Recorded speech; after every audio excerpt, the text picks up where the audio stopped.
여러분, 셜록 홈즈 좋아하시나요? 사소한 단서로 아무도 보지 못한 비밀을 찾아내는 이야기 말입니다. 만약 뻔한 동화 이야기가 2000년간 세상을 주도한 기독교를 세상에서 없애버리려는 이 시대의 흑막들에 대한 비밀을 담고 있다면 어떨까요? 꽤 흥미롭지 않나요? 이머니의 세 번째 영화 이야기, 오늘은 영화 닥터 두리틀에 대한 이야기입니다. 몇 년 전 동화의 충격적인 본래 내용을 파헤치는 잔혹 동화가 유행했습니다. 사실 왕자는 죽은 백설공주의 시체와 사랑에 빠졌다던가, 신데렐라의 누이는 유리구두를 신기 위해 발뒤꿈치를 잘라냈다던가, 팥쥐는 콩쥐를 살해한 뒤 원님의 아내가 되었다 같은 잔혹한 진실에 대한 이야기들이 유행했죠. 당시 대부분의 동화는 아이들을 위한 것이 아니었습니다. 동화는 그 시대의 비극과 어둠을 이야기에 빗대어 널리 알리기 위한 선전물이었으며 선동과 계몽의 과정에서 아이들에게 맞추어 순화된 것뿐이었죠. 지금은 매우 순화되어 우리 곁에 스며들어 있지만 동화엔 당시의 시대를 통찰하는 비유와 비판이 담겨 있습니다. 여기서 주목할 점은 영화 닥터 드리틀도 동화의 형태를 띠고 있다는 점이죠. 스토리가 엉성하고 애들은 재밌게 볼 영화라는 관람객들의 평에 따르면 이 영화를 단순한 동화로 보는 것도 틀린 해석은 아닐 겁니다. 사실 영화의 내용도 정말 단순하니까요. 어느 날 여왕님이 죽을 병에 걸렸습니다. 그리고 이 병은 닥터 두리틀만 고칠 수 있었죠. 두리틀은 여왕님을 치료할 유일한 약인 에덴나무 열매가 필요했고, 그는 이 열매를 찾기 위해 동물들과 모험을 떠나게 됩니다. 긴 모험 끝에 그는 에덴나무를 찾아냈지만 에덴나무는 용이 지키고 있었고, 기지를 발휘해 두리틀은 열매를 얻고 여왕님을 구하게 됩니다. 딱 이게 끝입니다. 주인공의 라이벌과 왕자를 노리는 흑막이 등장하긴 하지만 큰 맥락은 이게 전부입니다. 너무 단순하죠? 전 여기서부터 합리적 추론이란 이름의 뇌피셜이 들기 시작했습니다. 이상하지 않나요? 개봉 당시 이 영화는 아이언맨 사망 후 로다주의 첫 복귀작으로 큰 입소문을 타며 유명해졌습니다. 당시 어벤져스는 아이언맨의 몸값 때문에 끝났다는 그런 말이 유행할 정도로 당시 로버트 다우니 주니어의 출연료는 하늘을 찔렸습니다. 그만큼 그를 캐스팅하기는 쉽지 않았고 그만큼 그의 공백기도 길었습니다. 그렇다면 대체 왜, 무슨 말이 하고 싶었기에 이 무시무시한 돈을 써가며 그를 캐스팅한 걸까요? 분명 그만한 메시지, 연출, 스토리가 있었기에 그 로다주를 캐스팅하지 않았을까요? 그의 복귀작이라기엔 이 영화의 스토리는 단순했고 연출은 밋밋했습니다. 전 이 영화를 가족과 보러 갔고 저를 뺀 모두는 영화 내내 숙면을 취했습니다. 이 영화 뭔가 수지타산이 안 맞았어요.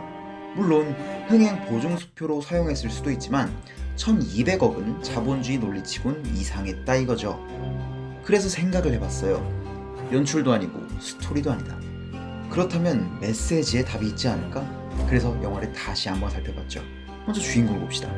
두리틀에겐 동물과 대화하는 능력이 있습니다. 그는 이 능력을 사용해 동물들의 육체적, 정신적 아픔을 정확하게 진단하고 효과적으로 치료해내는 유능한 의사였죠. 그러나 아내를 잃은 그의 아픔을 치료해주는 사람은 안타깝게도 아무도 없었습니다. 다음으로 스토리로 가보죠. 여왕님은 일식이 끝나면 죽게 되는 미스테리한 병에 걸렸습니다. 이 병은 모든 병을 치료하는 에덴나무 열매로만 치료할 수 있었기에 두리틀은 에덴나무를 찾으러 갔죠. 열매를 찾고 보니 열매는 용이 지키고 있었고 결국 용도 치료해주고 모두 친구가 되어 행복하게 잘 살았답니다. 자, 느낌 오셨나요?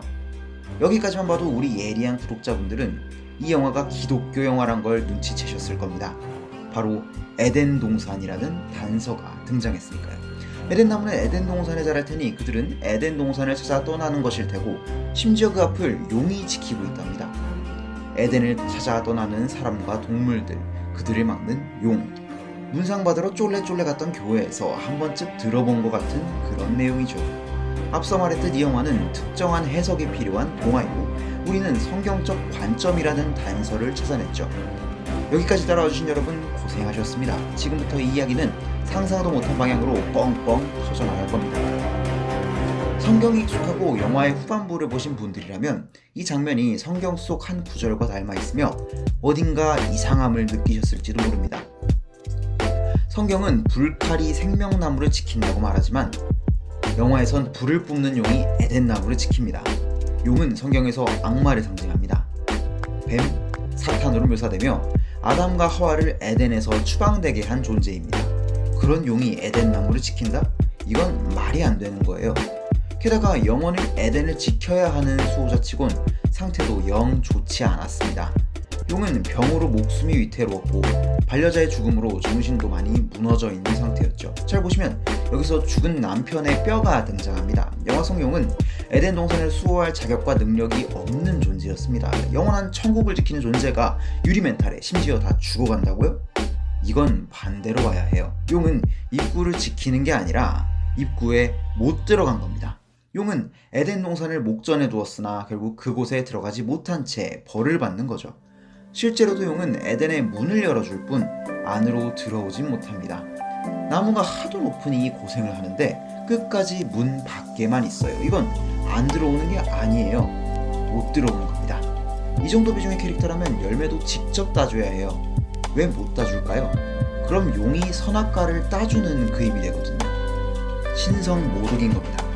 또한 에덴 나무 열매는 다 죽은 생명도 살려내지만 그 앞을 지키던 두 마리의 용은 죽음과 질병으로 고통받아요. 얘들 왜 여기 있는 거죠? 대체 이게 무슨 상황일까요? 이건 제 해석입니다. 용은 남편이 아파 만병통치약인 에덴 열매가 필요했고 긴 여정을 거쳐 에덴 열매가 있는 동굴까지 도착했죠. 그러나 용은 근본적으로 에덴에 들어갈 수 없는 존재였고 눈앞에서 사랑을 잃은 용의 마음엔 뜨거운 불이 끓었습니다. 용과 달리 인간은 에덴에 들어갈 수 있었지만 용은 그걸 허락할 수 없었고 결국 에덴 나무의 문지기가 되어 열매를 얻으려는 많은 이들을 죽여버렸습니다. 용은 천국에 속한 존재가 아니었고 천국에 들어갈 수 있는 인간을 질투해 스스로 문지기가 된 겁니다.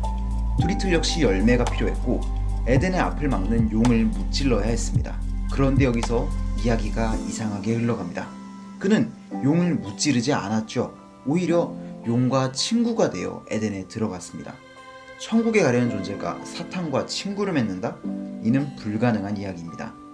두리틀이 용과 친구가 됨으로 길을 열었다면 그는 에덴 동산에 들어갈 자격이 없어야 하죠. 에덴에 들어가기 위해선 용과 싸워야만 합니다.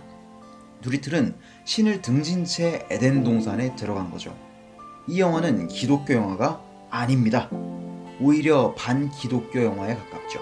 그는 에덴이란 공간을 신성히 여기지 않았고 세상을 떠난 아내 릴리의 최종 목적지로만 여겼습니다. 여기서 또 재밌는 해석이 가능해지는데 여기서 깜짝 놀라셨거나 다음 얘기를 눈치채신 분들도 있을 것 같네요. 힌트를 드리자면 릴리트는 아담의 첫 번째 아내의 이름이며 다음 영상의 제목이 예수님이 복사가 된다고? 라는 겁니다. 그럼 두근두근한 기대와 구독, 좋아요 부탁드리며 오늘의 이야기는 여기서 마무리하도록 하겠습니다. 여기까지 임원이었습니다. 감사합니다.